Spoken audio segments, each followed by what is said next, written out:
Me demandez pas comment.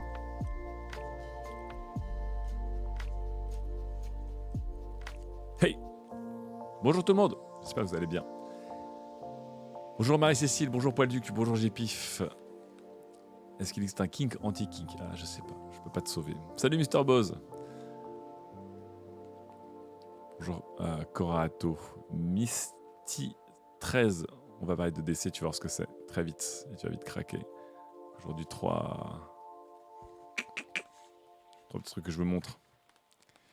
Merci Corato pour ton gentil mot, ça fait très très plaisir. Bonjour Monkey Bogard. Bonjour Monkey Bogard. Salut Nosh McWindy. Installez-vous tranquillement. J'ai pas pris mon petit déj, donc voilà. Clac. Et clac aujourd'hui. Cette auto-exposition, c'est un peu compliqué. Voilà. J'ai mon café, j'ai de l'eau. Il ne me manque que de grignoter. Alors, avant de lancer ce petit stream dédié à la mode, je voulais vous parler rapidement du camp. Voilà. Et après, hop. Je mets tout ça de côté. Et après, on est beau, normalement.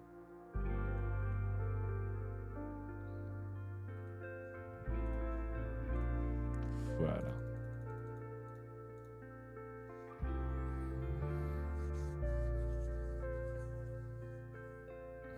J'ai découvert les joies et les résultats de partiel universitaire IA 10 ans après avoir quitté les études.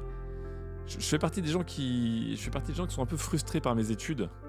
Parce que j'ai pas eu des études que j'ai trouvées passionnantes, alors que je m'attendais à être passionné par mes études. Donc j'ai toujours ce fantasme de retourner bosser. Voilà. Je vous propose de dire tout de suite, maintenant dans le chat, à m'aider tout de suite à faire bonjour Instagram, comme ça on fait le point Instagram tout de suite. Voilà. Let's go. Et après, je vais vous relancer sur un point sur le camp. Donc, let's go. Dans le chat, les premiers et les premières actives. Pendant que je mange une banane avec du chocolat de Madagascar, grand cru, mon cul sur la commode, eh bien, dites bonjour sur Instagram, s'il vous plaît. Et comme ça, je peux faire le petit post et on peut se lancer. Le bon. Franchement, banane avec une tablette de chocolat.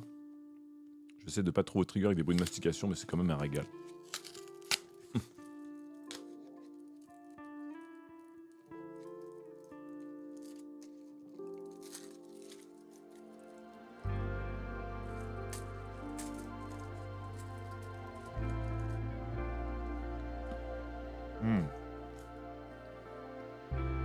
Trop bien. Merci pour votre activité. Je fais ma story tout de suite.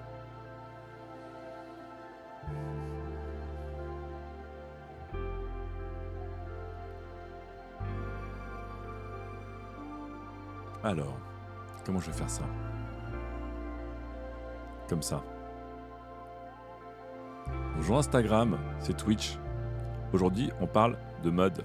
Je regarde la caméra, oui. Aujourd'hui, on parle de mode, des sneakers et de EDC. Voilà, donc venez, ça va être très chouette. A tout de suite Instagram, regardez comme ils sont sympas dans le chat.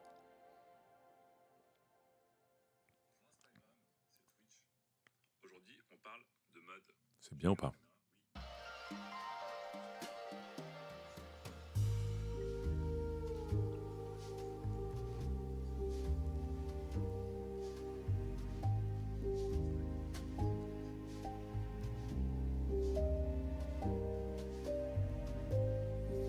Hop, j'envoie ça tranquillement.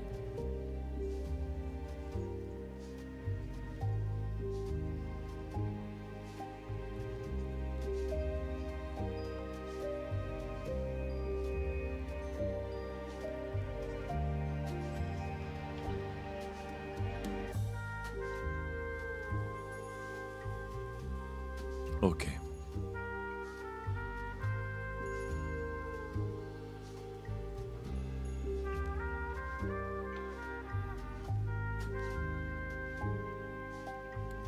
En tout cas, félicitations à toi, Nash McWindy, pour avoir repris les études, c'est vraiment chouette.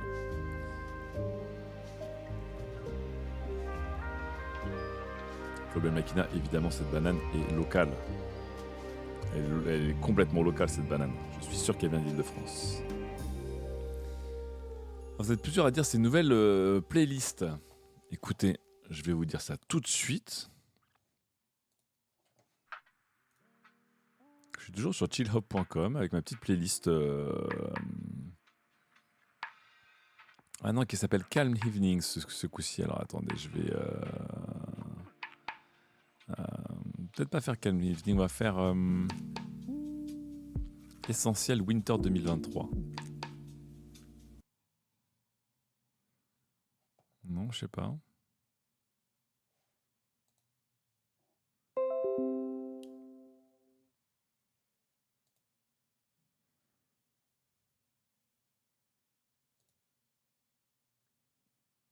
Merde, ça marche pas mon histoire.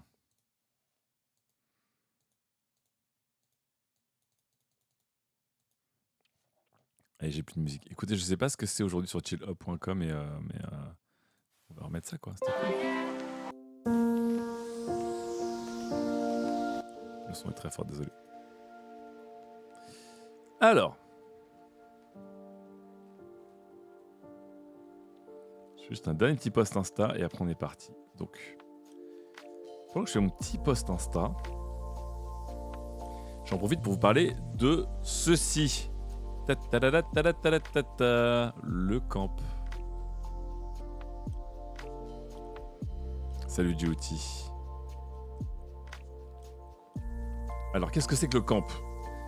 Je pense que beaucoup d'entre vous savez ce qu'est le camp, mais pas beaucoup d'entre vous dans le chat ont été au camp. Salut Arnaud. Je vous rappelle que le camp, c'est un week-end déconnecté. C'est-à-dire qu'on se réunit avec entre 70 et 100 personnes dans des campings, dans des chalets, dans des maisonnettes, etc. On laisse à l'entrée son téléphone portable, on laisse à l'entrée son appareil photo, on laisse à l'entrée sa montre, globalement ses bracelets connectés, etc. Et on rejoint des personnes dans une ambiance chill, safe, mixte, pour aller marcher, aller faire de la bonne bouffe, jouer à des jeux de société jusqu'à plus d'heures, lire non-stop aussi, etc. C'est très cool. On en est, vous le voyez, à la 12e édition du camp. C'est un gros succès à chaque fois, c'est toujours rempli. Et je vous en parle, pourquoi ? Parce que... bonjour tout le monde qui nous rejoigne. Pourquoi je vous en parle aujourd'hui ? Puisque la billetterie va ouvrir ce soir, à partir de 20h. Et vous le savez, comme on est un peu victime de notre succès avec le camp, on a décidé de changer un petit peu notre mode de sélection des personnes. Et désormais, il y a un tirage au sort en fait pour éviter les frustrations. Donc il y a toujours des frustrations parce que je vous rappelle qu'on le fait que 2 fois par an et que la plupart des gens qui l'ont fait une fois veulent bien le refaire une deuxième ou troisième ou 10e fois, et qu'on a aussi envie, puisqu'il y a beaucoup de gens qui me posent la question, d'accueillir toujours des nouvelles personnes. Le camp, c'est pas tant la célébration de la communauté de qualité, donc je vous rappelle qualité, c'est la boîte qui fait nos podcasts, etc. Mais c'est d'abord une expérience, humaine à la base. C'était une expérience humaine et on veut le garder comme ça. C'est-à-dire qu'on veut faire en sorte que des gens découvrent le camp et découvrent des personnes et découvrent l'expérience. Donc voilà. On a eu des gens qui sont venus seuls, qui sont venus en couple, des mecs, des meufs, des jeunes, des plus vieux, etc., des bandes de potes, des habitués, des nouveaux. Et c'est toujours extrêmement cool. Voilà. Est-ce que je vais venir à ce camp, dit Axel Rogue ? Moi, c'est la question que je me pose, et je vous le disais, ce que je négocie avec moi-même et avec ma compagne, c'est est-ce qu'on va venir au camp ? Donc ça va dépendre de plusieurs conditions. Pour les gens qui ne savent pas, c'est la première fois qu'on va revenir au même endroit, parce que l'endroit est vraiment incroyable. On a toujours aimé changer d'endroit à chaque fois, mais là, ce coup-ci, on va y revenir parce qu'il y a beaucoup... Alors déjà, les propriétaires de cet endroit sont assez adorables. Le lieu est assez incroyable. C'est un des rares lieux où on peut encore faire des grands feux de camp, tout simplement. Et après, les puristes disons, c'est pas des tentes, c'est des cabanes en bois, mais c'est pas trop grave. Je vous rappelle que le but du camp n'a jamais été d'être une épreuve de survie. Ça a toujours été de vivre en mode plutôt effectivement camping ou maison d'hôte, dans une sorte un peu de simplicité matérielle, mais pas du tout dans une idée d'être dans un challenge physique. Mais certains camps ont été plus physiques que d'autres. Voilà.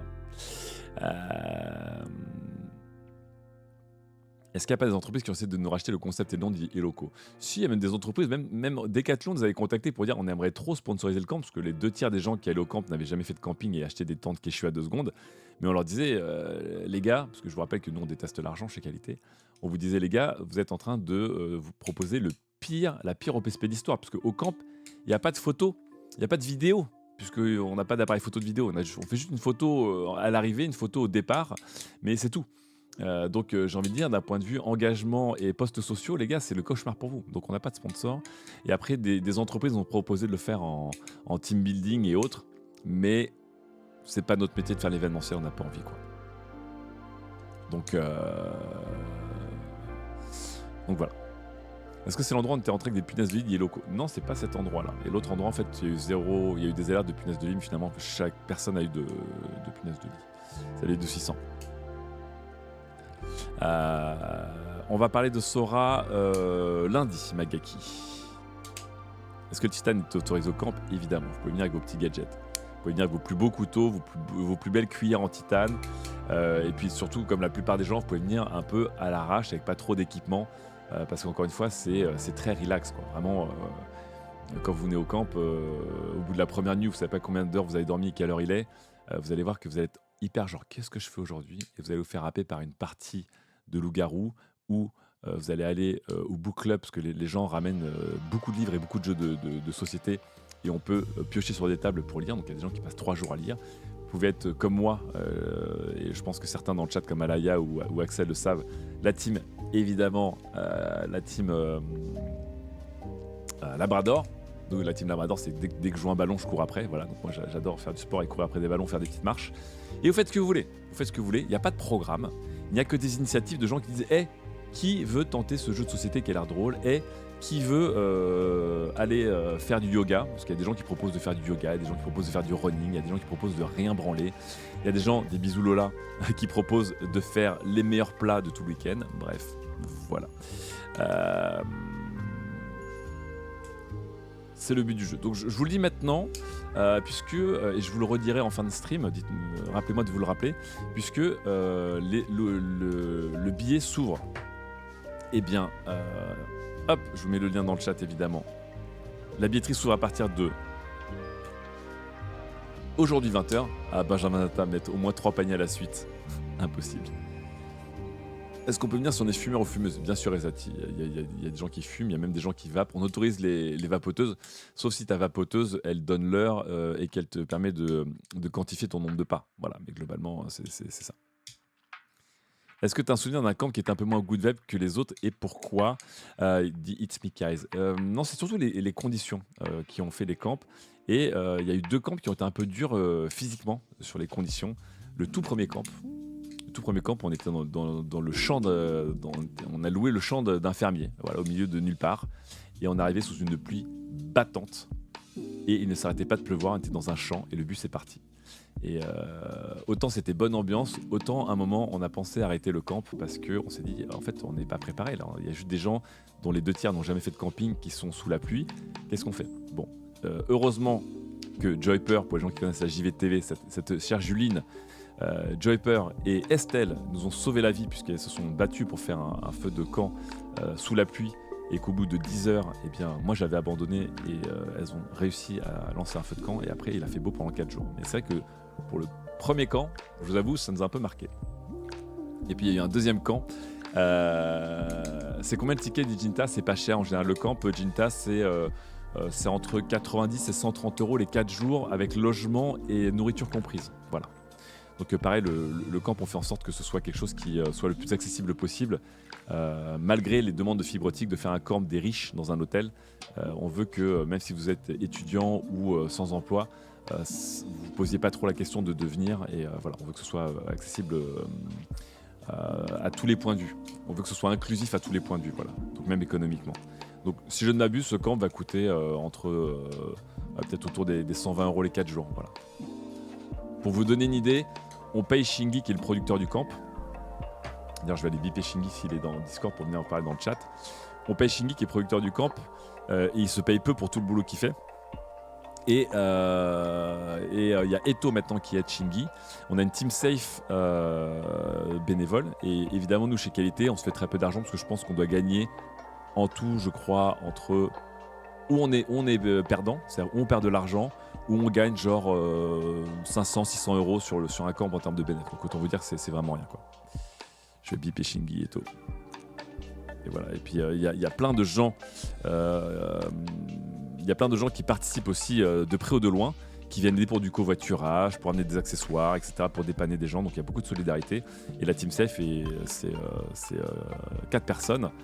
Donc Araignée du Soir, Julie, Irina, Lola et moi, qui sommes là aussi, évidemment, pour... si des gens se sentent pas bien ou s'il y a un truc qui ne vivent pas bien, on est là pour les aider, bien sûr.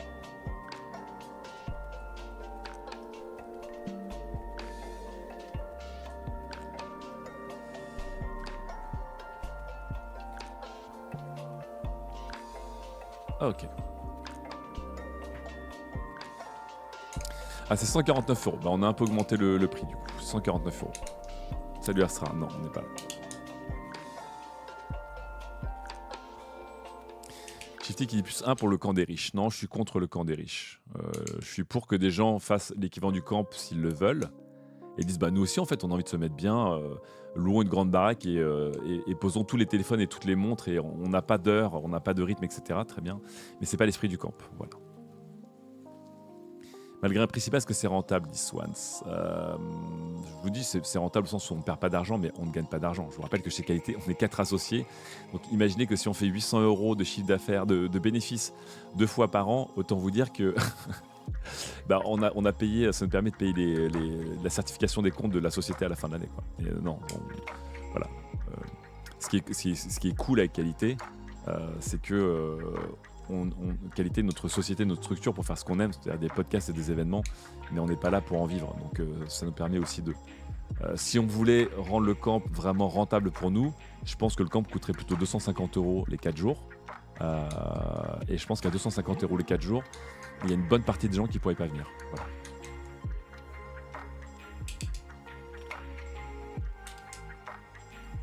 Bonjour. Ah, bah il y a Pauletto qui est là, voilà. Donc Pauletto qui est le co-organisateur et le co-producteur du camp. Donc si vous avez des questions, si c'est bien toi, je ne me gourre pas, hein, mon cher Ito. Pauletto qui est là et Chini qui peut-être passera une tête. Et c'est eux qui co-organisent le camp. Voilà. Je le redis encore une fois, c'est un événement qui est le plus inclusif possible. Donc voilà, dans toutes les places qui seront ouvertes pour le camp, je vous rappelle, il y a 50% des places qui sont réservées aux personnes qui n'ont jamais fait le camp et 50% des places sont réservées aux femmes et aux non-binaires pour une mixité. Voilà. Après, il faut être majeur. On a déjà eu des mineurs qui sont venus au camp, mais on a eu des autorisations parentales derrière et ça s'est très bien passé. Et pour le reste, on nous avait demandé aussi pour des chiens et des chats. On a eu un chien qui est venu au camp l'année dernière, un premier chien qui est venu au camp l'année dernière, mais c'est sous réserve que personne ne soit mal à l'aise avec les chiens. Donc quand les gens nous demandent s'ils peuvent ramener des animaux, la question c'est qu'il faut que personne ne soit mal à l'aise avec des animaux, voilà. Et là peut-être que si je viens au camp, je voudrais venir au camp de ce mois de mai. Si j'arrive à venir au camp avec ma compagne et ma petite fille, on aura le premier bébé du camp qui sera là, voilà.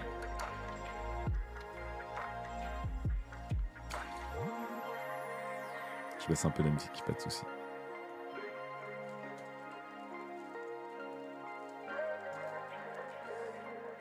Donc je vous remets le lien, je vous remettrai une alerte sur mon Insta. Je pense que Fibre et Qualité, DAS, tout le monde, on remettra une petite alerte. Pour les personnes à mobilité réduite, est-ce que c'est adapté? Alors c'est pas forcément adapté, mais on aide les personnes à mobilité réduite et locaux. On a notamment un vétéran du camp qui vient à quasiment tous les camps et qui est en situation de handicap, notamment visuel. Globalement, il est aidé, assisté, puisqu'il fait le voyage en bus avec nous et il kiffe. Voilà. Après, est-ce qu'une personne en fauteuil roulant peut venir? Elle peut, mais elle ne pourra pas faire toutes les activités, bien évidemment. C'est quoi les moyennes d'âge? À peu près, il y a HRZ53. Je pense que c'est la trentaine. On va dire que c'est une sorte de trentaine geeko-progressiste, pour donner une idée.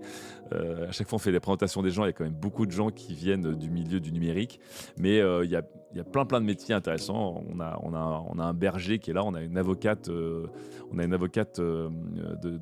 sans-papiers, on a des gens qui viennent de la finance, on a des gens qui viennent évidemment du développement, de l'enseignement. On a la team chômeur, dont je suis maintenant un fier membre. Voilà. On essaie aussi, même si évidemment, lorsque on a créé Qualité, il y a une communauté avec un ADN de communauté qui s'est créé, mais on essaie de garder cette expérience la plus, encore une fois, la plus variée et diverse possible. Voilà.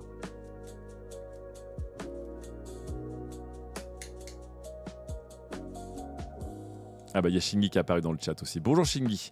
Donc voilà, si même pendant mon stream on va parler de mode, vous avez des questions pour Shingi ou pour Pauletto sur le camp, sur comment ça se passe, sur l'ambiance, etc.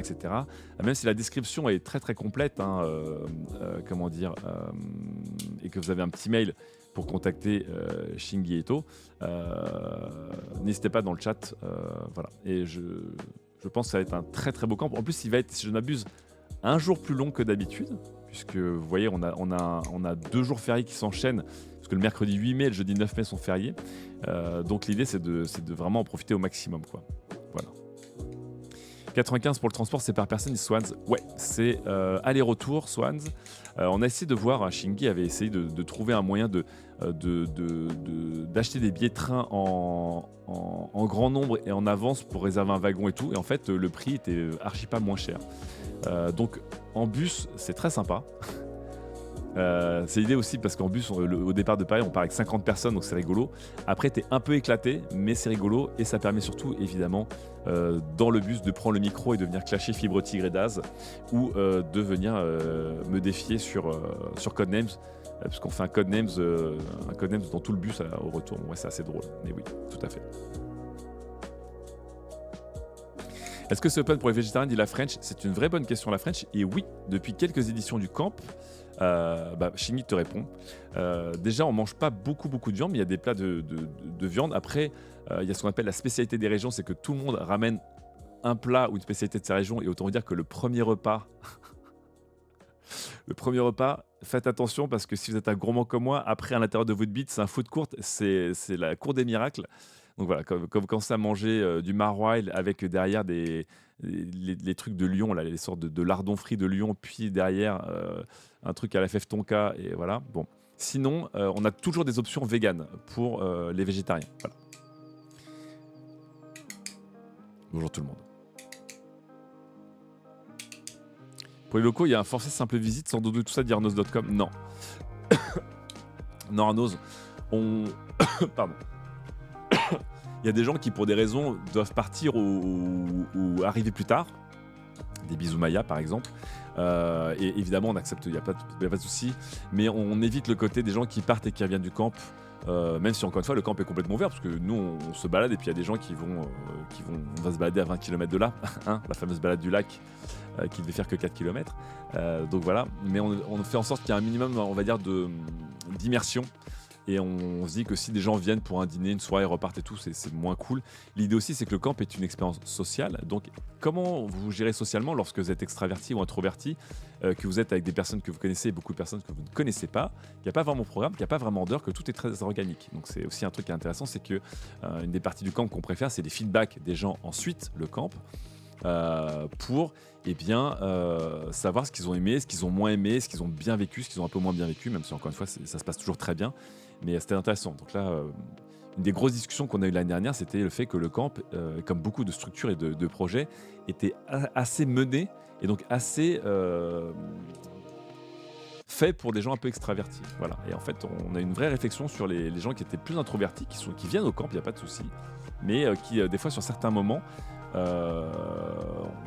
notamment les membres des présentations, en fait, sont un peu plus mal à l'aise que des gens extravertis, donc c'est intéressant. Donc on essaie de capter un maximum de retours pour que Shingi et Eto et nous, la cité de nous, en fait, améliorent constamment un peu le camp et l'expérience des gens. Voilà. Donc nous, on sait encore une fois que il y a le Pigmentarium. Bonjour, comment ça va? Le Pigmentarium qui a fait aussi, qui était au camp, à ce camp l'année dernière. On fait en sorte que les gens se sentent bien. Voilà. Les gens se sentent bien. Donc au début du camp, on a une grande question sur les gens qui n'avaient jamais fait le camp. Est-ce qu'ils se sentiront bien par rapport aux habitudes de la communauté de qualité? Ensuite, on a des grandes discussions sur est-ce que quand tu es une femme seule, tu peux te sentir bien et à l'aise, même si l'expérience est bonne, mais ne serait-ce que pour t'inscrire en toute confiance. Parce qu'on a eu beaucoup de retours de femmes qui disaient bah, en fait, l'expérience a l'air cool, je vous suis, je sais que vous êtes des gens cool, mais à chaque fois que je dis à des gens que je pars seul avec 100 personnes et que je veux me couper du web, tout le monde dit c'est un traquenard sexuel. Quoi. Donc il y a aussi des barrières à faire tomber en termes de confiance. Et puis voilà, là on discutait donc avec des personnes sur des habitudes alimentaires, des personnes avec des situations de handicap, on discutait aussi avec des personnes avec, encore une fois, des caractères différents. Et donc on essaie de voir comment tout ce petit monde, cette petite communauté éphémère qui dure quelques jours 2 fois par an, eh bien, apporte des réponses. Mais c'est intéressant. Ah, c'est ça, Académie. Les gratons. Ah putain. J'avais enchaîné des gratons avec du sucré et du fromage. Pouah. Merci Absolopov pour ton subprime. Merci beaucoup à toi. Shingi qui t'en a trouvé un bon substitut aux présentations en novembre, c'était bien cool. Ah super. Bah, j'ai pas pu venir en novembre, donc c'était ma première. Voilà. La question c'est comment on fait pour convaincre sa meuf de rester avec les gosses à un grand week-end de Media Academy. Bah on a des gens qui sont venus et on a des fans qui sont venus et qui ont dit bah j'ai négocié, c'était mon week-end un peu d'évasion et mon mec est resté avec les enfants à la maison et on a des mecs qui sont venus pour dire j'ai laissé les enfants à la maison. On a des couples qui sont venus et qui avaient des enfants assez grands pour rester tout seuls. Hein, des bisous à Tony Truant, je sais pas s'il est dans le chat, qui est venu avec sa compagne, ils ont laissé les enfants derrière. Et puis on a eu des premières discussions de est-ce que je peux venir avec mes enfants. Voilà. Ma sœur, elle a fait le camp, elle a adoré. Et en fait, elle voulait trop faire venir ma nièce. Voilà. Donc là, ma nièce, elle voudrait s'inscrire. Donc cette année, vous avez vu mon frangin en stream avant-hier. Mais cette année, il y a une partie de ma famille qui voudrait venir aussi. Puisque à part ma grande sœur, personne n'a jamais fait le camp dans ma famille. Donc là, il y a mon petit frère, il y a ma belle-sœur, il y a ma nièce qui voudrait venir. Et puis à l'époque, ma nièce était adolescente et ma sœur disait est-ce que ce serait bien de venir avec Tam. Et on se demandait si c'était cool ou pas. On pensait que c'était cool, mais voilà, on a plein de questions. Dr Deep qui dit moi je suis bien tenté pour venir rencontrer du monde et passer quelques jours chill. C'est exactement ça, Dr Deep. C'est très très chill. Il y a même des gens qui disaient je pensais que ce serait cool, mais que ce serait plus ambiance biture et un peu drague. Hein, voilà, un peu Spring Fest. Et en fait, j'ai passé ma journée à jouer à des jeux de cartes et à refaire le monde, à avoir des discussions deep avec des gens autour de Daz et autour du feu de camp.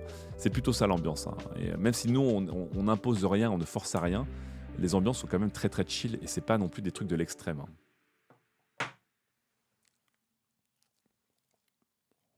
Merci Dribara pour le sub. Alors Vanzio, pour ta question, Shingi gère ça en général.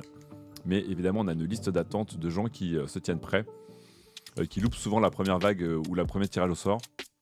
Mais selon les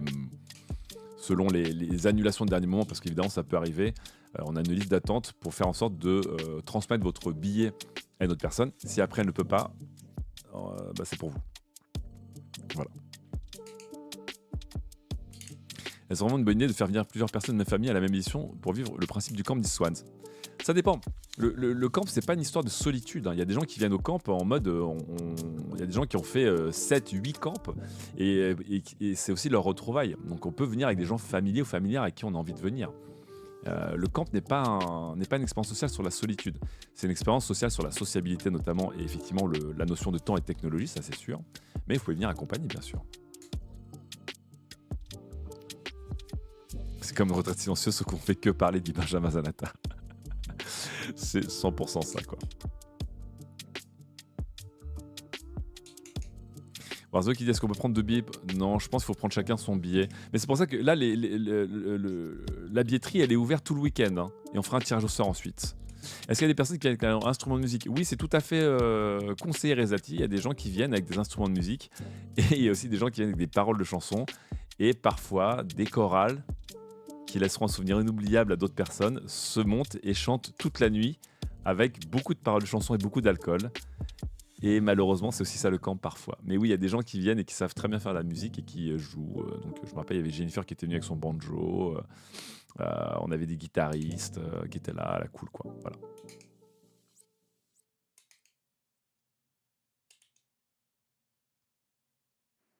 Le pigmentéum qui dit, elle nous dit le pigmentéum, il y a tellement pas de drague que tu peux tomber amoureux et que la personne en face de toi aussi, mais il n'y a même pas de bisous. C'est très spécifique le pigmentéum, je ne vois pas de qui tu peux parler.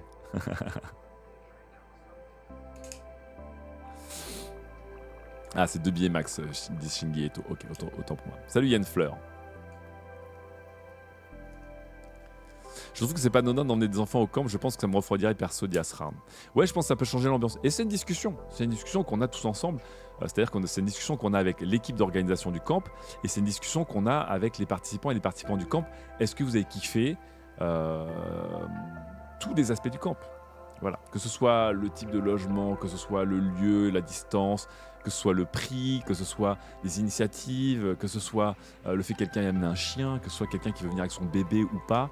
C'est évidemment, ce sont des discussions qui sont ouvertes. Je pense pas qu'il y ait de vérité. Après, je suis un peu des fois gardien du temple sur l'esprit de ce qui doit être le camp. Donc au hasard, je veux pas que le camp devienne un truc de riche. Même si je passe mon temps à montrer des objets de riches. Et tout à l'heure, je vais comme vous montrer un stylo à 2500 balles. Mais bon, bref. Voilà. Bonjour tout le monde. Pitié, pas d'escalade. Écoute, Shingi, on a une assurance, on paye une assurance très chère, une assurance événementielle. J'ai envie de la rentabiliser. Donc, si quelqu'un veut se briser la jambe parce qu'il a voulu monter une voie sans rappel, voilà, on est assuré, donc on s'en fout. Cassez-vous la jambe. Voilà pour le point camp. Je le relancerai tout à l'heure pendant le stream. J'espère qu'il y aura une bonne partie de la team de qualité, puisque Daz sera là, évidemment, parce que Daz n'a jamais loupé un camp d'été. J'espère être là. Parce que j'ai fait tous les camps sauf le camp d'hiver parce que congé paternité évidemment. On a Fibre qui a une petite fatigue en ce moment, donc c'est pas garanti à 100% qu'il fasse le camp. Et après évidemment il y aura Eto et Shingi. J'espère que Samora viendra au camp un jour et que Lydia reviendra parce que Lydia il fait un camp avec nous, mais là ça tombe souvent mal pour elle pour les camps, mais voilà.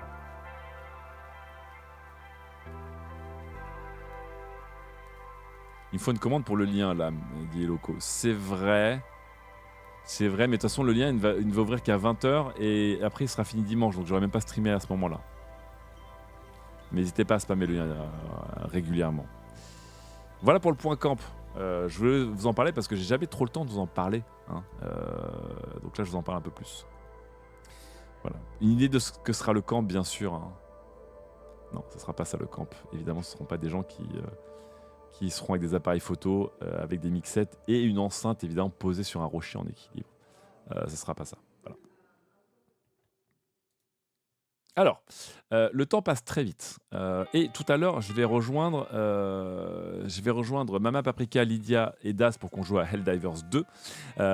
Et donc, je vais vous parler de mode. Donc, je vais parler de mode tout de suite. Et je vais faire un react sur la Fashion Week de New York. Ce sera pour la semaine prochaine. Surtout que la semaine prochaine, il devrait y avoir Jelly B qui me rejoindra pour le stream mode.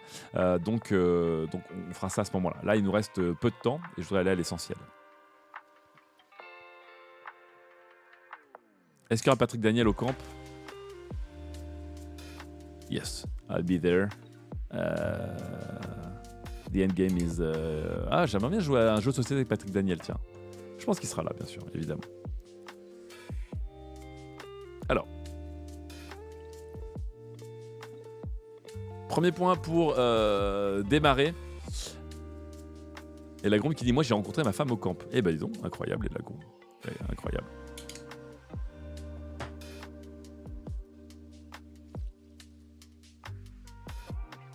Allez, c'est parti pour ce stream mode du 16 février avec évidemment un petit point people, mais qui a fait vriller tout le monde. Dune 2 est bientôt en salle. Et à la première de Dune 2, Zendaya, qui est une icône de la mode, Zendaya qui à la base était une chanteuse, qui est devenue une super actrice et qui est devenue une icône de la mode, eh bien Zendaya est venue à la première avec une tenue absolument incroyable. Tout le monde a cru que c'était une tenue de robot qui était liée à Dune 2 et pas du tout. C'est une tenue légendaire de Thierry Mugler que Zendaya a portée. Alors petit point sueur, j'ai un peu trigger, je me suis dit si tu te mets à suer là-dedans, c'est quand même un délire. Mais Zendaya, qui a toujours des looks absolument incroyables, et qui, elle est née pour être une icône de mode quand même, elle a un swag de ouf. Elle est venue avec cette tenue gynoïde de Thierry Mugler, dont j'ai retrouvé le défilé, puisque c'était un défilé qui était extrêmement important. Beaucoup considèrent que le défilé de Thierry Mugler, donc il y a bientôt maintenant 30 ans, 95, était le sommet de la carrière de Thierry Mugler, et surtout il a annoncé beaucoup de choses, parce que pour les gens qui ne savent pas, Thierry Mugler qui malheureusement a disparu il y a quelques années, voilà, c'est la robe à l'époque. Thierry Mugler avait fait ce défilé au Cirque d'hiver, si je ne m'abuse, qui n'était pas un lieu assez très normal pour des défilés. et Thierry Mugler qui a toujours été fan de tout ce qui était cirque, revue de presse, créature spéciale et qui à la fin de sa vie s'est même transformé en Manfred. Il a subi une opération chirurgicale suite à un accident. Il a complètement changé de visage, mais bon bref. Très beau clin d'œil de Zendaya pour l'avant-première de Dune 2 d'avoir ressorti cette tenue légendaire. Je mets le lien vers le défilé aussi qui est... Le défilé, il dure... un défilé en général, ça dure 15 minutes. Là, le truc, il a duré 1 heure. Il y avait James Brown à la fin, si je ne m'abuse. Il y avait Madonna, c'était complètement ouf. Il n'y avait pas James Brown à un moment? J'étais sûr qu'il y avait James Brown à la fin du défilé. Attendez. C'était pas celui-là? Je me suis peut-être trompé. Ah si, voilà.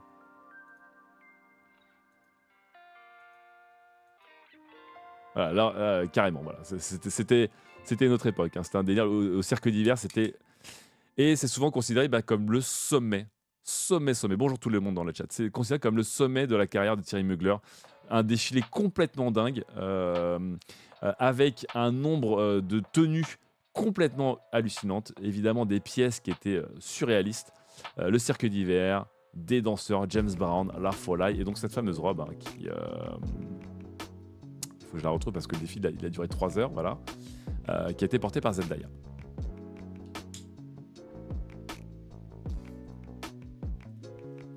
La classe, quand même. La classe. Voilà. Autre point, autre people. On a parlé de Zendaya. Je vais parler d'un autre people maintenant qui s'appelle Jason Statham. Je pense que vous connaissez Jason Statham. Hein, voilà, c'est pas la même ambiance que Zendaya, on va dire, d'un point de vue icône de la mode. Mais là, il a posé pour une marque que j'aime beaucoup. Donc pour les gens qui aiment, la techwear, il y a une marque qui s'appelle Stone Island, qui est une des marques les plus connues et les plus réputées de techwear.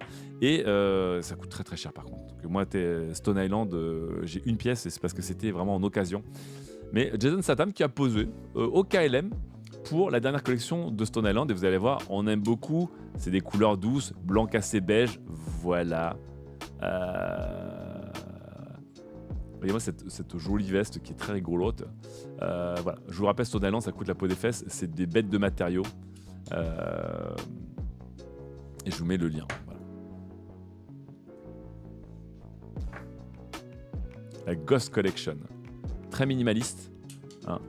683 balles, évidemment, le sweatshirt minimaliste. Mais voilà, là, Jason Statham, il a une tête d'un mec qui est en repérage pour faire un casse dans une banque en Antarctique. Vous voyez ce que je veux dire ou pas?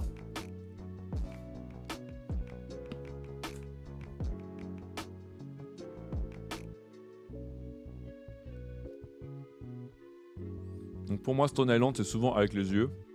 Et Stone Island fait notamment des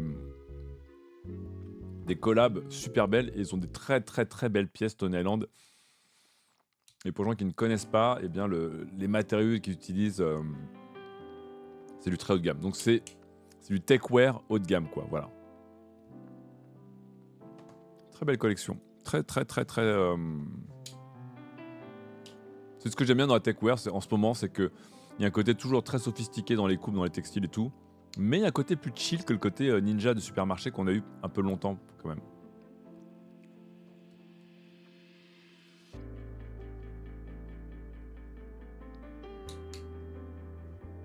C'est italien.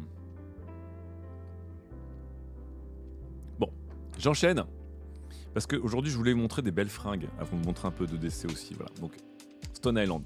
Autre point, j'ai découvert la nouvelle collection, la nouvelle collab entre donc Sacai. Donc, pour les gens qui ne connaissent pas, Sacai est un label japonais de streetwear et de calmwear qui fait souvent des collabs avec Nike. Et Sacai vient de lancer une collab avec Carhartt. Et c'est magnifique. Alors je suis tombé là-dessus via le compte Instagram de Sacai. Donc j'ai couru chez Carhartt. Et je vous mets le lien évidemment dans le chat. C'est magnifique. Attendez 2 secondes. Je vire mes liens d'hier. Voilà. Hop. Et notamment, vous allez voir, il y a une robe salopette. Regardez-moi cette robe salopette absolument magnifique. C'est trop beau. Et j'adore encore une fois comment Sakai réutilise des structures, le fameux textile, donc les fameuses vestes beige de chez Carhartt sont des classiques. Et regardez moi comment c'est retravaillé, c'est magnifique. Magnifique. Yann Fleur qui dit Stone Island, CP Company, Arcteryx Valiant, c'est mon top 3 mois, mais jamais j'aurai les moyens. Ah ouais, ça coûte. Là, Yann Fleur, t'as des goûts de luxe. Hein. Donc pareil, là, les vestes, regardez-moi comme elles sont belles les vestes là. Franchement, elles sont trop belles. On est évidemment dans l'hybridation, dans la déstructuration, mais c'est portable. Et si je ne m'abuse, Sakai X-Nike, c'était évidemment plus cher que du Nike, mais c'était pas non plus la peau des fesses, c'était clairement premium. Mais là, je trouve les pièces extrêmement belles. Regardez-moi la petite combi là. Mais on va pas se mentir, pour moi, le chef-d'œuvre, c'est quand même cette robe là. Elle est cette robe salopette et cette veste capeline un peu là sont absolument magnifiques. Franchement, c'est.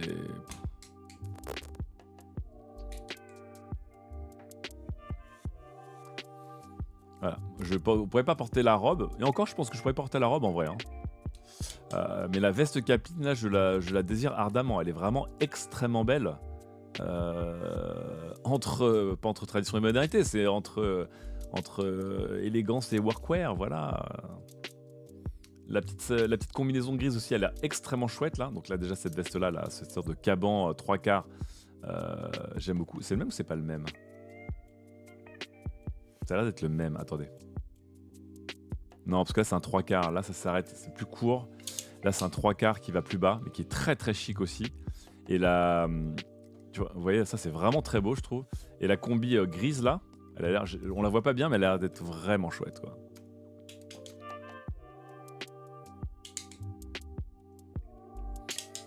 Oui, mais tout te va, la Mia. Oh, vous êtes gentil. Non, et franchement, une veste comme ça, les gens... Autant vous dire, bon, c'est peut-être pas pour tous les mecs ou toutes les meufs de porter une robe salopette, machin, mais ça, honnêtement, les gens, c'est complètement portable, c'est plutôt élégant, un peu rugged, non? Faut être grand pour ce genre de veste. Oui, ce sont des vestes qui sont pas du tout cintrées, ça a l'air d'être très ample, et 3/4, ça a l'air d'être plutôt grand. Après, de toute façon, Carhartt, c'est quand même globalement des fringues assez amples.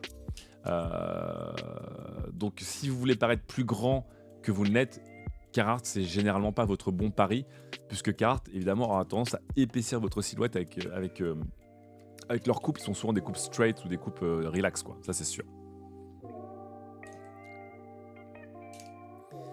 Le prix doit piquer. Alors je n'ai pas trouvé le prix. Si les gens ont trouvé le prix, ça a été annoncé là. Si je ne m'abuse, il y avait une partie qui était déjà sortie. Là, c'est la deuxième partie. Il y aura 18 pièces dans cette collection. Et que je sache, quand il y a eu des collaborations Nike et Sakai, ça coûtait plus cher. C'était genre peut-être 1,5 fois plus cher à 2 fois plus cher qu'un produit Nike équivalent. Avec évidemment la qualité et le prestige qui va avec. Donc là, est-ce qu'on peut s'attendre à la même chose chez Carhartt? Je ne sais pas. Des fois, il y a des bonnes nouvelles, hein, parce que par exemple, quand il y a eu des collabs Nike Off-White, les chaussures sortaient au prix de chaussures normales. Hein. Donc elles sortaient, je ne sais pas s'il y avait des Dunk Low qui valaient 110 €, et Dunk Low Off-White valaient 110 €. C'est juste que sur le marché du resell, c'était injouable. Là, je ne sais pas s'il va y avoir un gros premium dessus ou pas. S'il y a des gens dans le chat qui veulent mener l'enquête, je veux bien savoir. Ça drop le 22 dit Mr. Bozo, c'est la semaine prochaine. Le premier drop était assez cher, dit Nashmook. Ouais. Ok. Ouais, parce que je crois que c'est la deuxième partie du drop qui arrive.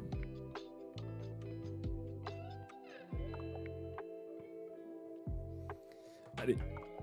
Autre collab aussi que je voulais vous montrer que je trouve très belle. Alors j'avance un peu. Une autre collab, c'est un artiste assez connu, je vous mets le lien ici dans le chat, qui s'appelle Dadushin. Peut-être que vous l'avez déjà croisé. Et Dadushin fait des œuvres assez hypnotiques. Je pense que vous avez vu le code couleur, mais c'est vraiment, je trouve ça extrêmement beau, ce que fait Dadushin. Voilà.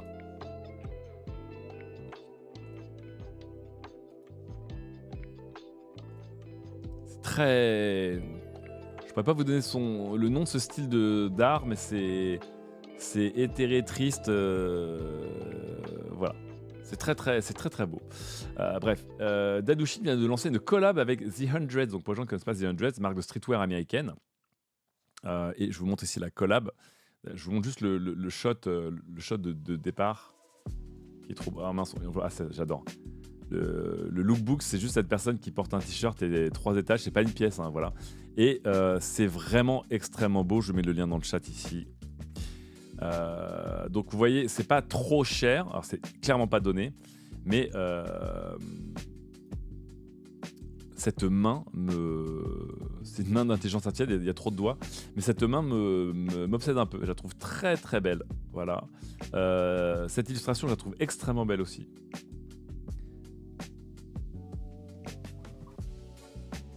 Je suis un peu fasciné par le style de cet artiste en fait. C'est très... C'est hyper...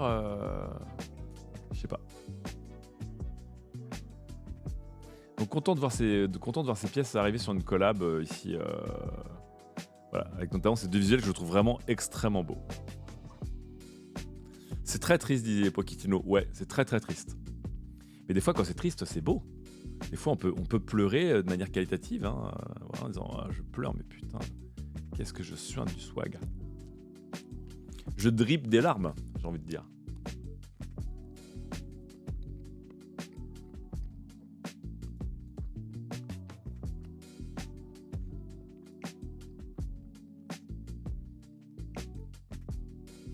Voilà. C'était aussi mon petit truc EDC, parce que vous voyez, on peut faire des choses magnifiques avec un stylo bic quand même. Hein.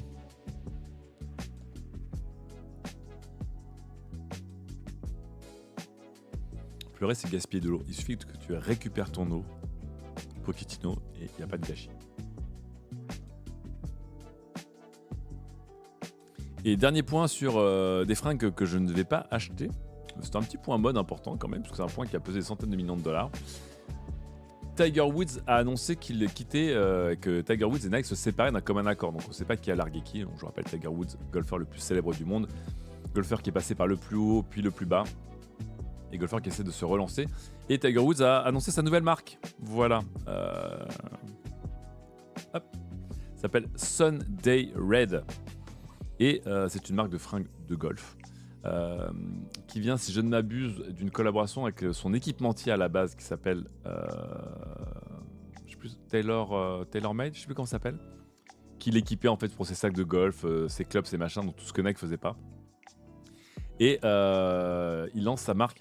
Et étonnamment, évidemment, Tiger Woods a été une icône du golf et a fait sortir aussi le golf un peu de son précaré de sport de vieux mecs blancs pour devenir un sport beaucoup plus populaire ces 30 dernières années. Mais ça reste pas le sport le plus street du monde.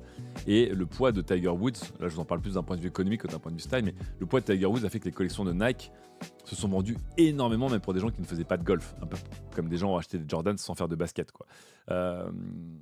Je me demande ce que ça va donner toute sa collection sur cette marque.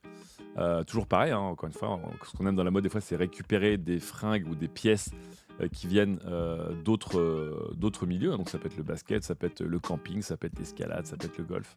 Je me demande ce que ça va donner.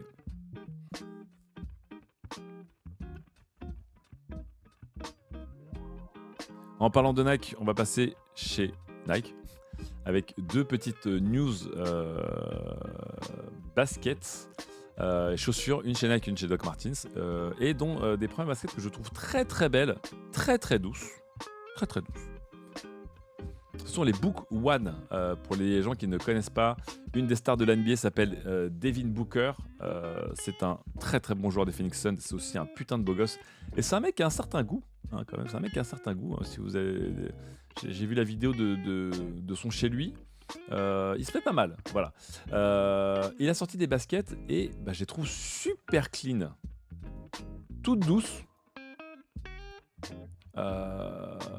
et très à l'image du joueur, je trouve, qui est vraiment très branché mode et qui est assez subtil, etc. Ça sort à 17h et franchement, je les trouve très propres. Très très propre. Et pareil, elles sont simples, mais en fait, quand vous regardez les différentes textures, les différentes couleurs et tout, ça tout passe très très bien. Ça passe vraiment très très bien, quoi. J'aime bien. Complètement une chaussure que vous avez envie de mettre en été avec un gros jogging de couleur un peu irisé pastel. Vous voyez ce que je veux dire? Pour être confort, mais un peu stylé, quoi. Voilà. Donc on est loin des autres baskets signature. Donc pour vous donner une idée, pour les gens qui ne savent pas, des baskets signature, c'est lorsque des joueurs de basket, de foot, apposent leur nom sur une basket et ont des baskets dédiées à eux. Et souvent, les baskets signature ont des looks vraiment, vraiment vénères. Pour vous donner une idée, la dernière, c'est la Luka Doncic signature qui est vraiment ignoble, vous allez voir. Hein. Je crois que c'est lui, hein, la Luka.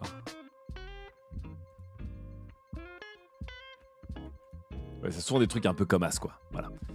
Hors du terrain de basket, c'est toujours un peu dur ce genre de choses. Il y avait eu les baskets de. Les LeBron sont souvent des chaussures un peu what the fuck. Les dernières Jordan, c'était des chaussures un peu what the fuck. J'avais beaucoup moins aimé les Andrew. Oh putain, je sais plus comment ça s'appelle, avec Adidas que je vous avais montré, qui était presque sobre. Mais moi, ce que j'aime bien, c'est que ça. C'est clean. C'est clean.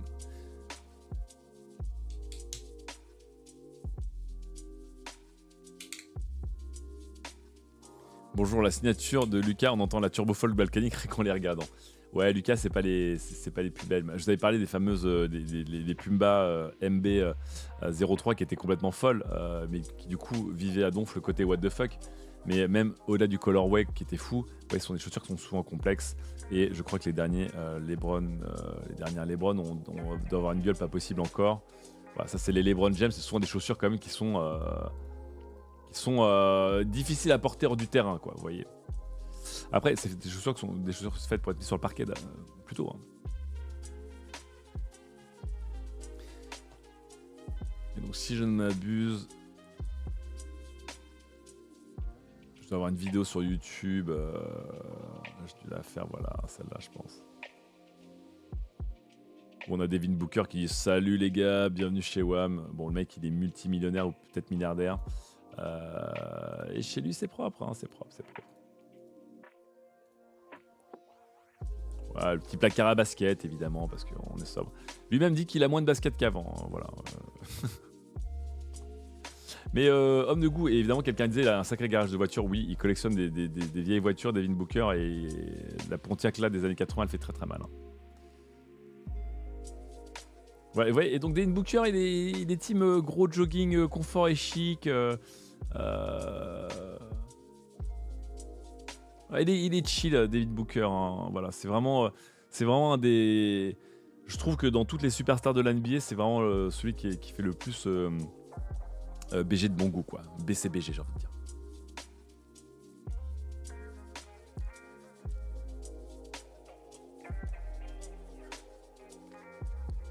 Alors, on enchaîne avec d'autres chaussures. De ce coup-ci, peut-être plus what the fuck. Je vous avais montré les Doc Martens Rick Owens la semaine dernière. J'ai trouvé des Doc Martens encore plus pétés que les Doc Martens Rick Owens. Si, c'est possible. C'est possible. Mais c'est parce que c'est des étudiants en art et en mode d'une école anglaise très connue qui s'appelle la Central St. Martins, qui ont fait un concours pour déstructurer, évidemment, et questionner la société à travers le prisme du lacet. Eh bien, des Doc Martens. Et franchement, c'est stylé. Je mets le lien ici aussi.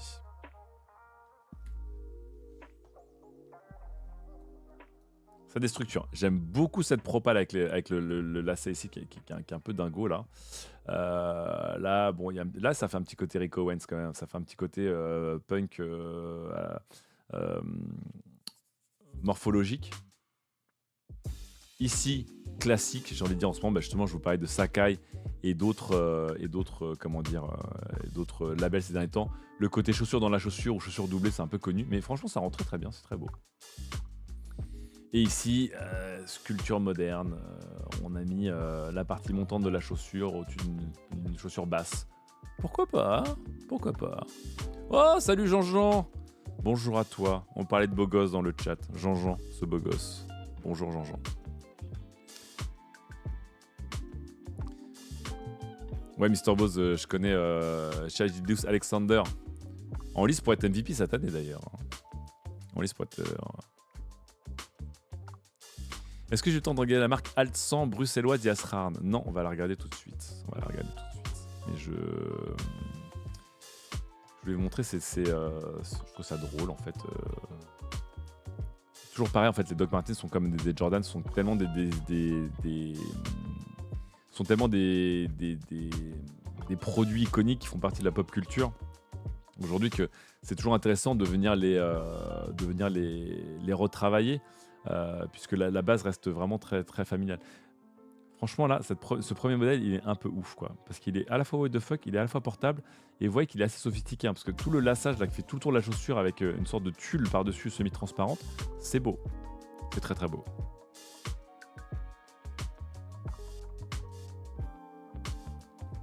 J'aime bien.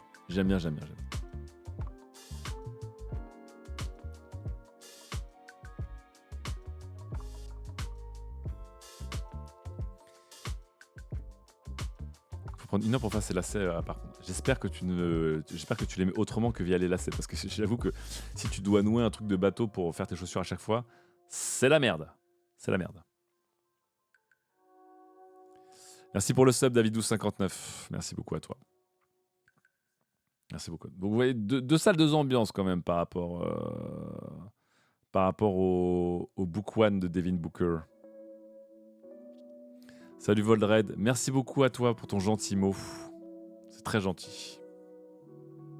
Et merci Exmodus aussi pour le gentil mot. Hier, c'est vrai qu'on s'est bien marré avec la team quête latérale hier soir à couvrir les annonces Xbox. J'ai mis déjà le replay sur YouTube si vous voulez aller le retrouver. Voilà, ça c'était pour la mode.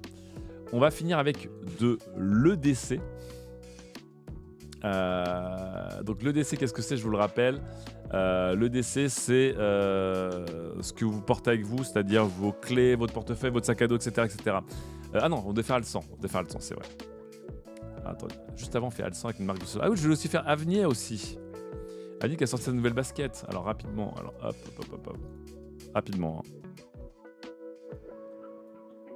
Premier point, je ne vous l'avais pas montré, mais Avenir a sorti sa nouvelle basket. Voilà, donc je vous rappelle, Avenir est une marque de streetwear qui est également connue parce que, Orelsan est co-créateur de Avenir et donc la muse de Avenir. Ils ont sorti leur basket, voilà. C'est tout ce qui marche en ce moment et c'est tout ce que je déteste, c'est-à-dire des chunky baskets avec des semelles Vibram et une petite touche de chrome sous les 44 couches de la chaussure. Je sais que ça cartonne, mais bon, moi je sais que c'est pas ma cam du tout. Mais vu les retours que j'ai cru voir autour de la chaussure, les retours sont plutôt positifs. Peut-être que dans un autre colorway, c'est fameux. On a un point avec Daz qui est le point dit triple black avec Daz, qui souvent on trouve que des chaussures sont affreuses et soudain, quand tu les vois en triple black, c'est-à-dire tout en noir, c'est pas mal. Et là, ce point ne fonctionne pas sur moi. Mais vous savez que c'est à la mode. Vous savez que c'est à la mode ce genre de chaussures en ce moment. Vous savez que c'est à la mode.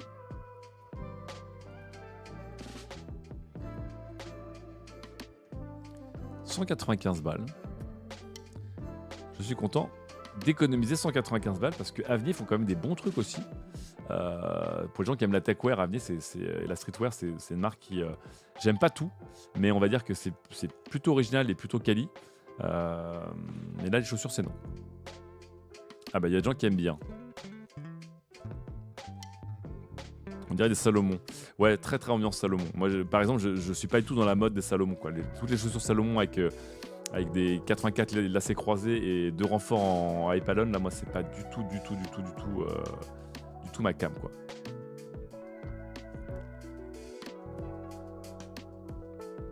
Vous allez la partager dans le chat. Je vais lancer un petit vote.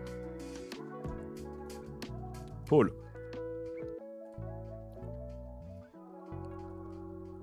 Quelle chose vous prenez aujourd'hui?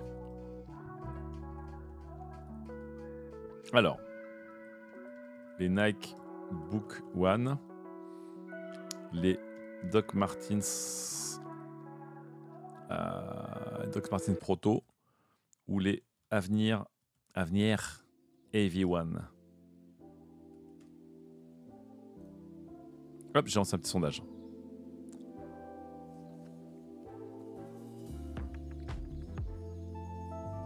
Petit sondage de 2 minutes. Allez-y.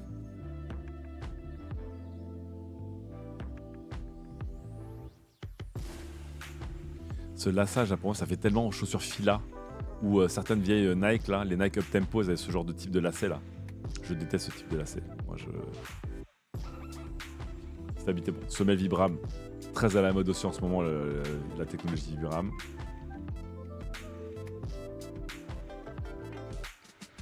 Inspiré des besoins de la scène, genre pour mieux jumper sur la scène, des métiers techniques associés avec la volonté de protéger les cigars tous les jours, nous avons choisi des matériaux résistants et durables.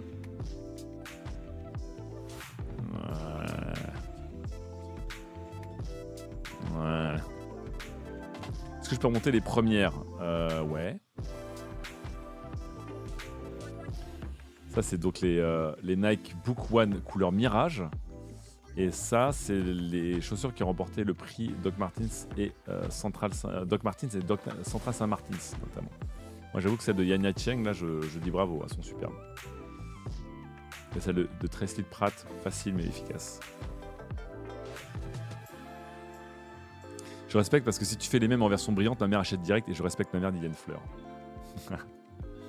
Bah, c'est la mode en ce moment, les chaussures gris chromé. Ça m'étonne presque même que ces chaussures ne soient pas sorties en version blanc et gris chromé, qui est tellement les chaussures à la mode en ce moment, parce que j'ai dû vous en montrer beaucoup. Ah putain, j'aime pas. Ah, j'aime pas.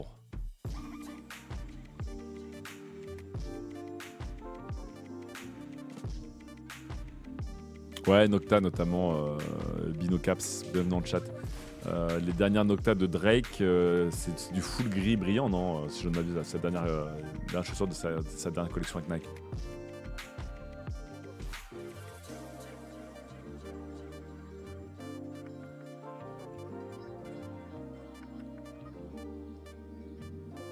J'adore ces moments où tu fais genre, ça bosse.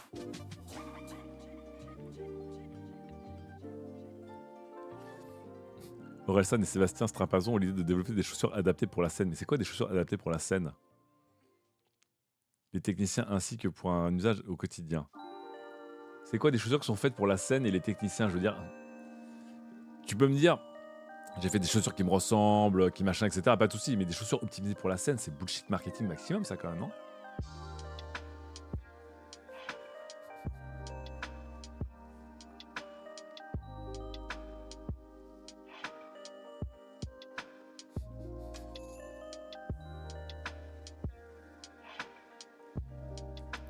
Pour pas glisser sur le gaffeur. Salut Greg Vu. Bonne pause déj à toi. Ah, c'est la Nike Book One qui l'emporte j'étais assez sûr. Est-ce que j'ai déjà testé le Samsung S24? Oui, j'ai testé le S24. J'ai pas le temps de vous donner mon avis sur le S24, mais oui. Je voulais un dernier test sur le Wi-Fi 7, notamment avec la Freebox, mais la Freebox est en retard. Superbe téléphone des S24. Hein. Top. Je reste quand même plus... Au global, je préfère acheter un Pixel qu'un S24. Mais si tu veux, notamment les téléphones avec l'expérience d'écran la meilleure du marché, je trouve que les S24 ont des écrans absolument magnifiques et avec un taux d'occupation immense. Donc voilà, le S24 normal est superbe, le S24 Ultra est superbe. On en profite pour aller voir Alt 100, qui est une marque bruxelloise de techwear, je ne connais pas. Oh, c'est joli ça. J'aime bien ce petit satchel. C'est un satchel ça, non? C'est un tote? Non, c'est un satchel bag. Très joli. Ben, vous voyez ce genre de cordon, ce genre de strap là, j'aime beaucoup sur un sac et moins sur des chaussures.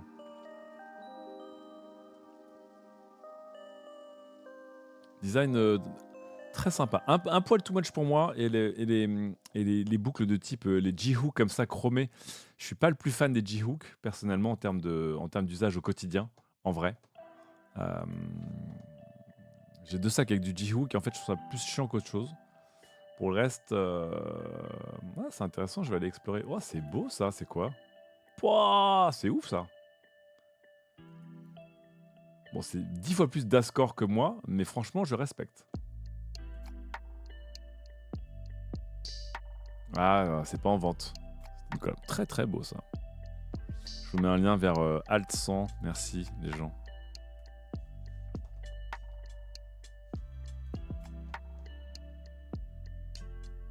Bonjour Jules, bonjour tous les gens qui nous rejoignaient. Euh,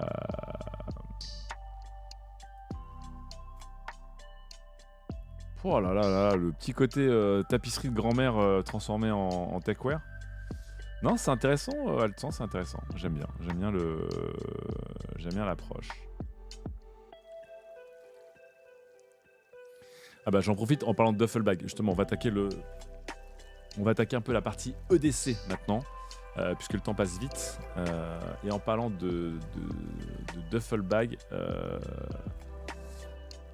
la dernière œuvre de Dan Matsuda m'a... Oh là là là là, il est magnifique. Je vous le montre un peu ici. Hop, hop, hop. C'est mon prochain cadeau pour moi-même. Si je signe un bon contrat, je gagne de l'argent. Dan Matsuda a sorti... Donc pour les gens qui ne connaissent pas, Dan Matsuda est un designer américain qui a bossé pour des marques de type Triple O Design, etc. Donc il fait ce qu'on appelle des soft goods, c'est-à-dire il fait des sacs, des pochettes et tout. Et Dan Matsuda, depuis plusieurs années, je vous ai déjà montré son travail. Il est connu pour des chest rigs, des pochettes dans des textiles assez fous. Donc ça coûte très cher, évidemment. Parce que ces pochettes coûtent entre 100 et 250 $. Elles sont faites à la main aux États-Unis à la demande. Et il a toujours des trucs un peu ouf. Donc vous voyez, il fait des patchs en titane là-dessus. Et il fait, vous voyez, notamment, où sont ces pochettes les plus connues? Pourquoi je peux pas les retrouver? Catalogue. Il est très connu notamment pour ce type de pochette-là, ce genre de pochette-là. Là, voilà. C'est des pochettes très spéciales qui se mettent, qui peuvent s'accrocher un peu comme vous voulez. Et donc avec la fermeture arrière, vous pouvez évidemment les mettre du coup à la poitrine, en banane, en crossbag et tout. Avec un intérieur qui a des scratchs à l'intérieur parce que les Américains sont fans des patchs et tout. Et à chaque fois qu'il en fait, c'est en rupture de stock. Là, tout ce que vous voyez ici, là, tout ça, les patchs, les pochettes, tout est en rupture de stock. Donc il s'est fait connaître avec notamment l'utilisation de sacs de riz pour faire certains tissus, genre ça, pour son dernier sac à dos. C'est un sac à dos avec des sacs de riz, un peu dingo. Il a des colorways un peu fous, il explore beaucoup. Bon bref, Dan Matsuda, dans la communauté EDC et sac à dos, il est très connu et très reconnu, quoi. Razati qui dit, ça fait 2 semaines que j'ai reçu mon Active Sling trouvé sur Vinted. Ah, j'espère que tu kiffes bien comme moi. Très très bon sling. Donc j'aime beaucoup ce que fait Dan Matsuda, mais j'ai jamais été assez fan de ce qu'il faisait pour acheter et payer la note, parce que ça reste comme ça des trucs qui valent 230 balles. Je n'en ai évidemment, enfin j'en ai l'usage, mais ça ne comment dire, je peux pas le justifier pour moi-même. Et il a sorti récemment des pochettes très intéressantes, plus petites, mais qui valent quand même 100 balles. Bon, encore une fois, c'est fait à la main, aux États-Unis, par le gars lui-même et tout. Je comprends tout à fait, c'est exclusif et tout. Vous voyez, le mec, ses pouches étaient tellement devenus iconiques dans le monde de l'EDC qu'il en a fait des sacs à dos, donc c'est très drôle. Donc vous voyez, ça c'est le pouch, qui est comme ça. Il en a fait des sacs à dos qui sont comme des pouches, mais de la taille d'un sac à dos. Voilà, c'est très drôle, ça me fait beaucoup rire.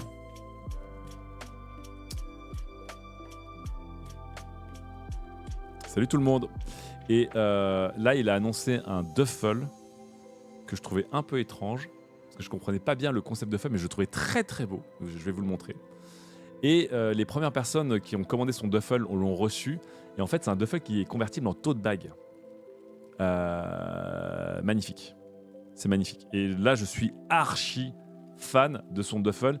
Et il est clairement dans ma liste de mes grails, c'est-à-dire vraiment des trucs dont je rêve. Et un jour où je gagne bien de l'argent, où c'est mon anniversaire, où je me fais un cadeau à moi-même, le duffel de Dan Matsuda est désormais sur ma liste. Vous allez le voir. Je pense même qu'on peut mieux le voir ici.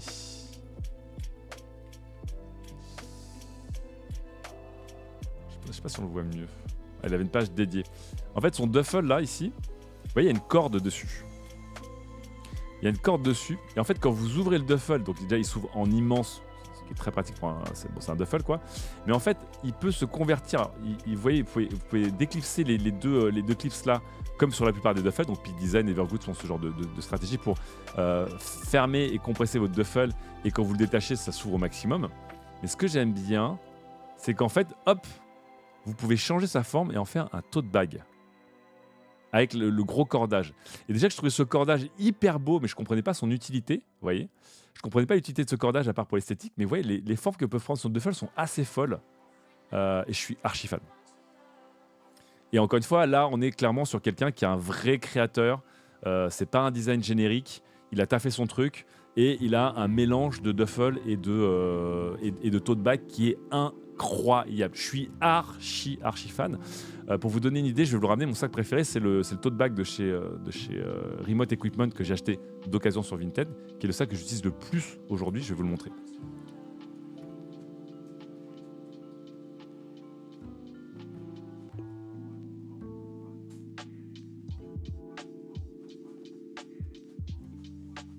Et attendez, c'est le moment même où je vais trouver le. Attendez, où est-ce que j'ai foutu mes micros? Ils sont là. On va brancher le micro-cravate. On va brancher le micro-cravate. Let's go la mur. On branche le micro-cravate.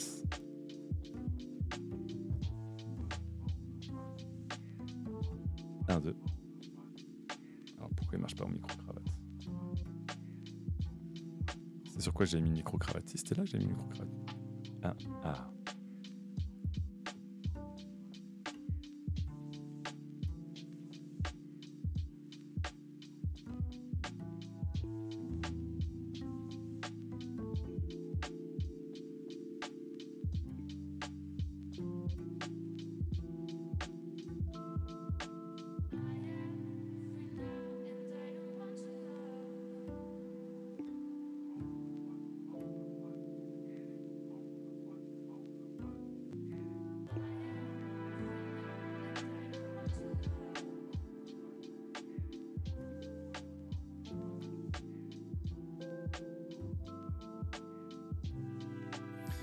Je m'entends dans le.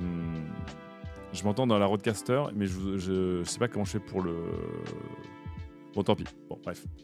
Ok, je vais mettre ça de côté. Tant pis. J'ai voulu m'organiser, je n'ai pas réussi. C'est con parce que je vais lui montrer un sac à dos aussi.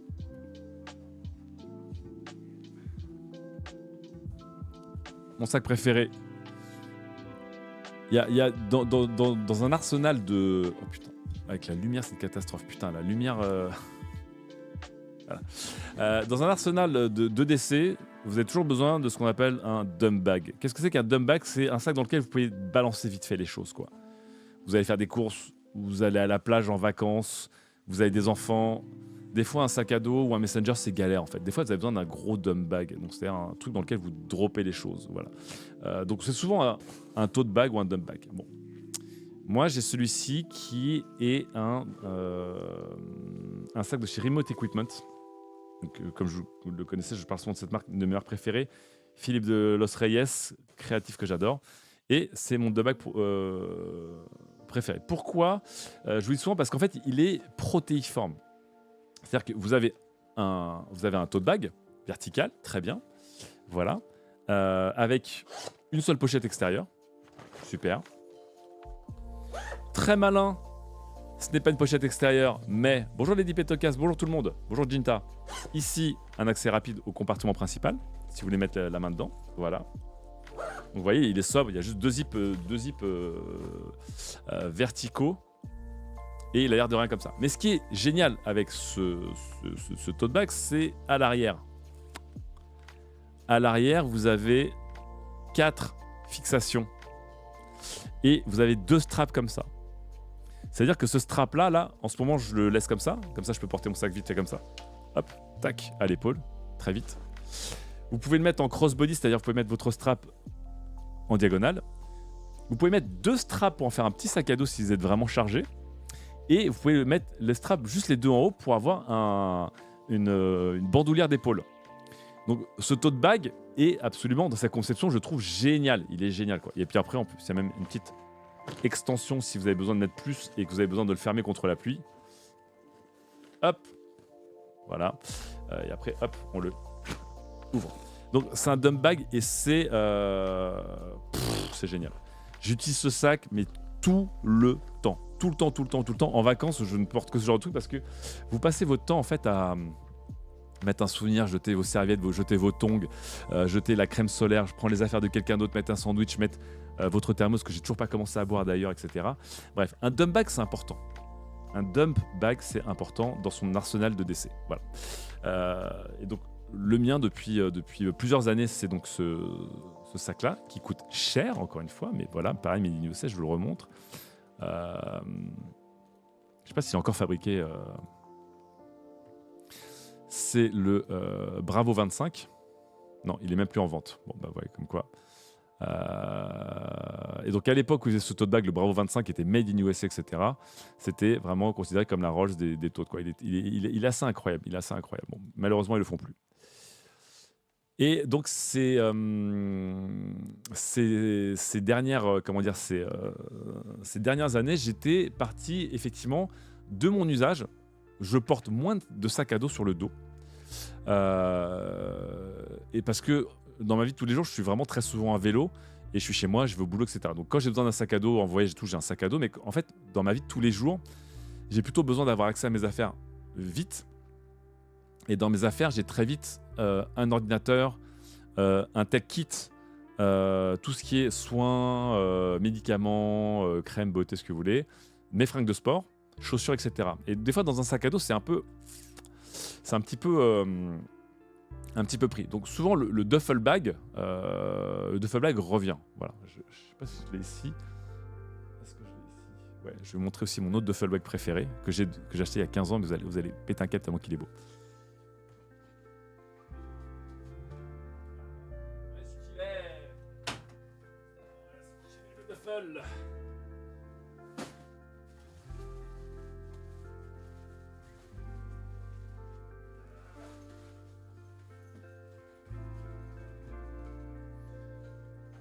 Hop. Donc pendant longtemps j'ai eu ça aussi. Je l'ai acheté à 15 ans. Duffel bag The North Face. Le North Face c'est même plus écrit dessus. Donc vous le connaissez, deux poignées, un peu rond, une prise pour la lanière ici. Clac. Voilà. Le truc c'est que les duffel bags généralement ils sont un peu floppy.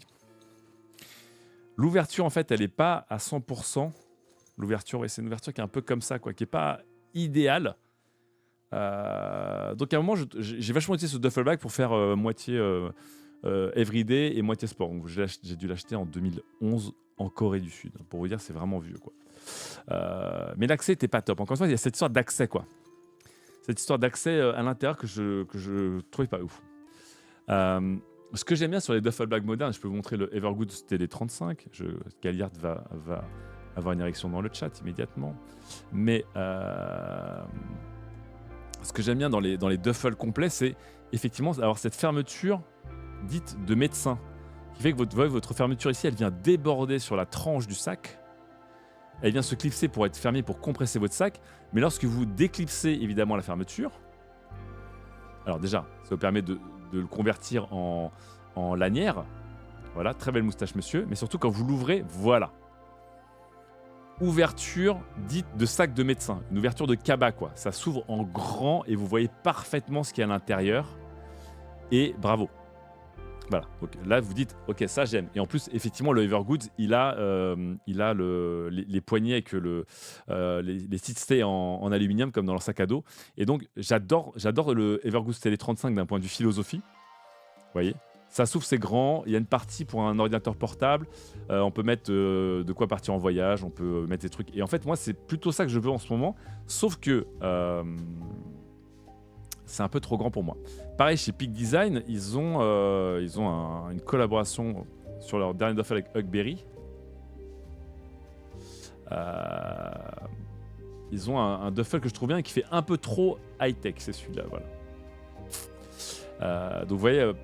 tarif assez proche du Evergood. Même idée d'avoir, vous voyez, cette sorte de rabat sur les côtés qui vous permet, quand vous la rabattez vers le bas, de compresser un peu votre sac ou de l'ouvrir vers le haut. Tac. Donc vous voyez, c'est pas mal. Ça fait un peu plus tech bro, ça fait un peu plus Kickstarter, on va pas se mentir. Il y a des pochettes dans les pochettes. Ça fait, vous voyez, c'est un design qui est un peu plus biseauté, voilà. J'aime moins le design, personnellement. Du Peak Design, même s'il est rempli de 34 milliards de fonctions, parce que c'est Peak Design, voilà. Donc ça c'est le style. Mais celui-là, il a une gueule absolument incroyable. Il a l'air déjà plus petit que les deux autres. Il a l'air moins gros, donc je crois qu'il est annoncé pour 32 litres. Il est moins gros. Ce système de double poignée pour le porter ou en duffel ou en faire un tote bag, je trouve ça absolument génial. Je trouve ça vraiment génial. Et évidemment, il y a l'accès complet à l'intérieur pour bien voir vos affaires. Et dedans, c'est-à-dire qu'en fait, quand j'arrive au bureau, quand je suis chez moi, boum, il est ouvert et j'accède très facilement à mes affaires. Donc, c'est ma prochaine folie. Voilà, je vous annonce ce sac. euh, Pour les gens qui ne savent pas, j'ai discuté un peu avec Dan Matsuda il y a quelques semaines pour lui proposer une idée de produit parmi les produits qu'il a déjà. Il a dit hey, très bonne idée. Donc je sais qu'un jour, Dan Matsuda va proposer un produit que j'attends depuis très longtemps, qui est un mélange de deux de ses produits. Et lorsqu'il le sortira, j'achèterai ce produit évidemment. Et j'en profiterai pour acheter ce duffel s'il est en stock. Parce qu'en général, quand Dan Matsuda sort des produits, ça dure. Ça va, c'est pas la mort. C'est entre 15 minutes et 1 heure pour les acheter. Pour les gens qui ne connaissent pas, donc Dan Matsuda, il drop à peu près tous les vendredis à 20h ou 21h ses nouveaux trucs. Et donc vous savez jamais ce qu'il va dropper, Dan Matsuda. Des fois il drop un sac à dos, des fois il drop des patchs, des fois il drop des boucles feedlog, des fois il drop des pochettes. On ne sait pas trop. Mais voilà, ces 3 dernières semaines, sa grosse sortie c'était le duffel. Donc là, ces 3 dernières semaines, il a droppé des duffels dans différents coloris. Voilà. Boîte à cookies qui dit $100 de plus tout de même. Oui, mais Made in USA à la main, à la demande. Made in Vietnam, en masse. Encore une fois, je ne vous parle pas du tout de la qualité, parce que le Made in Vietnam, je vous rappelle que la meilleure qualité qu'on puisse trouver pour faire des produits, c'est au Vietnam. Donc Made in Vietnam en masse. Donc est-ce que ça coûte cher? Je pense que c'est plutôt ça qui me paraît cher et ça qui me paraît cher par rapport à ça où c'est un gars tout seul qui fait des trucs à la main. Ou avec des partenaires en petite quantité. Voilà. Donc, évidemment, $280, c'est très très cher pour un sac. Là, on est vraiment dans le plaisir. C'est comme si vous mettez 150 balles dans une souris ou 150 balles dans des baskets ou 400 balles dans un beau manteau. On est dans le luxe. Je suis tout à fait d'accord avec vous. Mais j'ai pas l'impression de payer n'importe quoi. J'ai pas l'impression de payer $280 pour des Nike. Vous voyez ce que je veux dire? Là, je paye $280 pour un mec qui a designé lui-même un truc qui est unique, qui est vraiment très très unique, qui le fabrique lui-même aux États-Unis. Je veux soutenir quoi. Je veux soutenir ces gens-là et j'en ai les moyens de les soutenir, pas tout le temps, peut-être une fois par an pour me faire une folie. De la même manière que des fois, je dis je vais balancer 50 balles sur un Patreon ou sur un truc pour soutenir quelqu'un. Des gens comme Dan Matsuda ou Philippe de Los Reyes, le mec de Remote Equipment à l'époque où il était tout seul, c'est des gens que j'ai envie de soutenir, même si évidemment leur sac coûte beaucoup plus cher. Le tote bag que j'ai acheté d'occasion, à la base, il vaut 180 € le tote bag. C'est évidemment très très très très cher. Mais je sais que c'est un gars qui a une sorte de geek dans son garage, dans son labo et qui bosse tout seul. Et évidemment, ça a un prix. Au niveau du frais de port, est-ce que c'est vénère aussi, dit Holzy? Là, de toute façon, quand j'achète ce genre de choses, je fais un proxy américain. J'utilise des potes qui vont aux États-Unis ou qui reviennent des États-Unis pour commander parce que sinon je me fais trop tabasser, quoi. Déjà que c'est des objets qui pour moi personnellement sont très très chers par rapport à mon budget. Si en plus je me prends un 40 balles de frais de port et 70 balles de frais de douane, c'est vénère. Je suis prêt à payer évidemment la TVA, mais souvent ne serait-ce que le dossier qui te coûte 35 balles en plus et les frais de port qui coûtent très cher, effectivement c'est too much. Donc lorsque je craque pour un truc vraiment très très beau comme ça, je me dis que je vais passer par quelqu'un qui bosse là. Donc vous voyez, franchement là, la silhouette du sac elle est vraiment vraiment vraiment dingo quoi. Il est complètement protéiforme. J'adore la gueule de ce sac.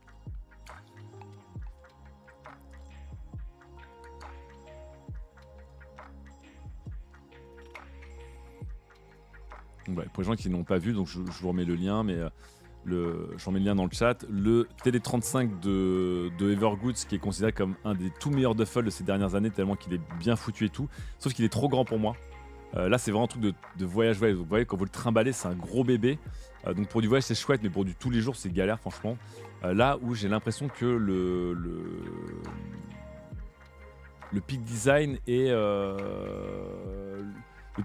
semble être bon pour faire une journée genre une journée complète, c'est-à-dire sport, petite course, tes affaires du jour avec ton ordinateur, tes machins et tout à l'intérieur, quoi. Il m'a l'air plus petit celui-là, plus svelte. Voilà. Et puis après, dans l'utilisation de tous les jours, ce côté tote bag un peu en vacances viteuf avec cette corde, cette fameuse corde qui devient la poignée, je trouve ça génial. Je trouve ça vraiment génial. Das t'attend l'âme. Ah oui, Das t'appelle pour Helldivers 2. Oui, j'arrive.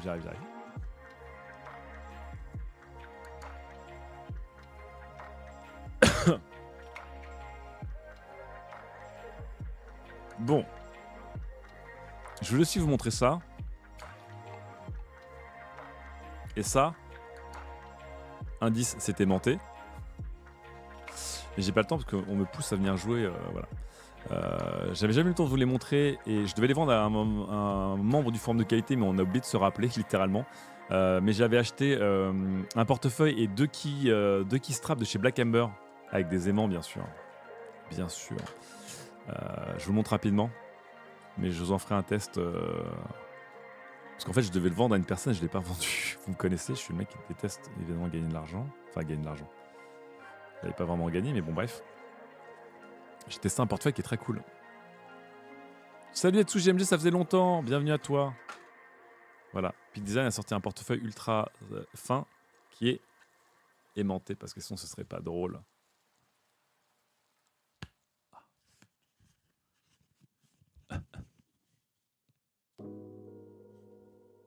Oh. Très pratique. Et ils ont sorti des kiliches avec leur compact que je voulais vous montrer, mais du coup j'ai pas le temps parce qu'on doit jouer aux jeux vidéo, c'est incroyable ça. J'en profite avant de rejoindre la team là pour faire un dernier appel. Donc déjà, ça c'est très beau. Dan Matsuda, allez checker, évidemment, c'est très chouette. Remote Equipment, très chouette, même s'ils font plus le tote bag. Et là c'est le Transit Duffel, et là c'est le X-Pack Travel Duffel en collaboration avec Huckberry pour cette très jolie couleur.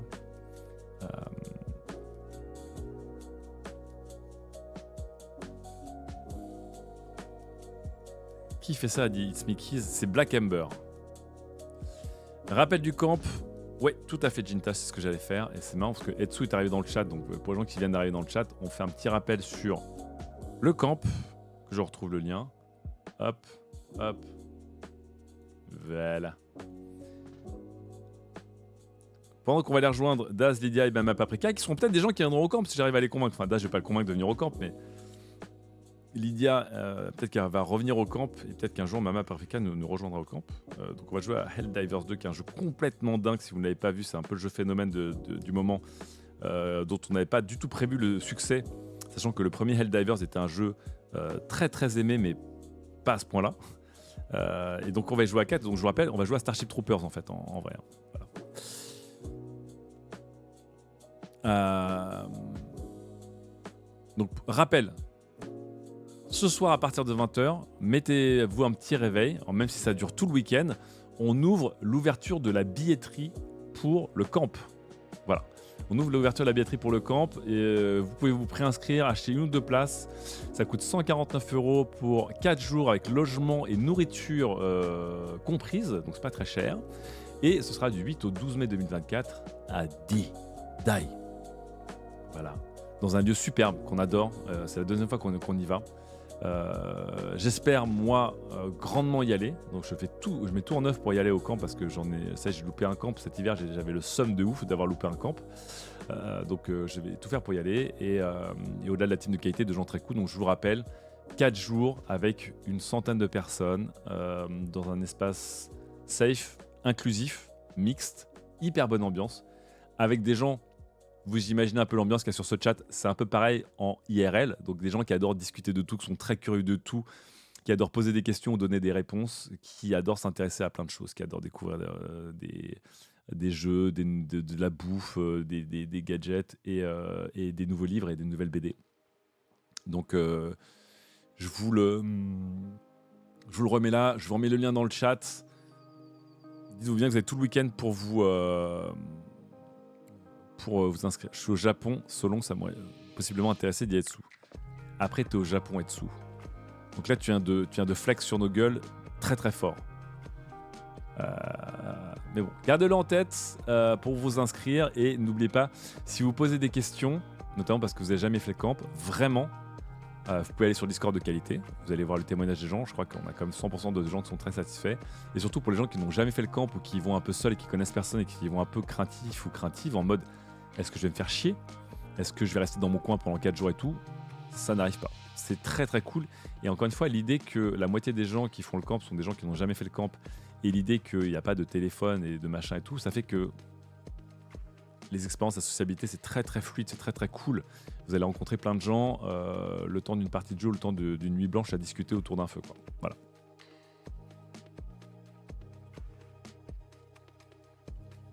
Ah oui, merci Etsu, avec grand plaisir. Bordel, le wallet de chez Black Ember est sold out It's Mickey's. Ah là là là là là. Bah, je vais le vendre.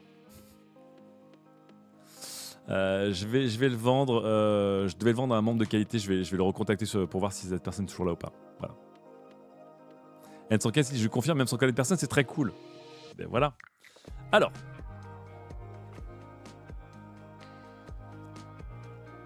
Je vais aller rejoindre des gens. Est-ce qu'on va les entendre fort ou pas? On va voir ça tout de suite. Alors.